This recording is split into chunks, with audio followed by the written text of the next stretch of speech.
એ નવનીતના આજે બનાવ બન્યો એની અંદર નવનીતને બચાવવા માટે આપણા સરકારના મુખ્યમંત્રી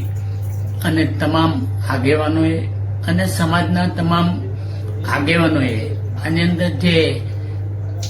મહેનત કરી અને આની અંદર જે નવનીતને આની અંદર સફળતા મળી છે એને હું બધાનો ખૂબ ખૂબ આભાર માનું અને ભગવાન ન કરે પણ આવા દિવસો કોઈના બી આવે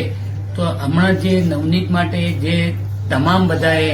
મહેનત કરી એવી રીતે બધા મહેનત કરી અને આવો કોઈ દિવસ આવો પ્રસંગ ન બને એની માટે તમે બધા ધ્યાન રાખજો એવી એક પરસોત્તમ સોલંકી તરફથી અને સમાજ તરફથી બધાને મારી નમ્ર અપીલ વિનોદ અસ્તુ ભારત માતા કી જય બધાને મારા સીધા જય કોળી સમાજ જે એસઆઈટીની તપાસ દરમિયાન જે ઝહીરા જાહીરની આજે ધરપકડ કરવામાં આવી છે એ બદલ હું મારા સમાજના તમામ આગેવાનો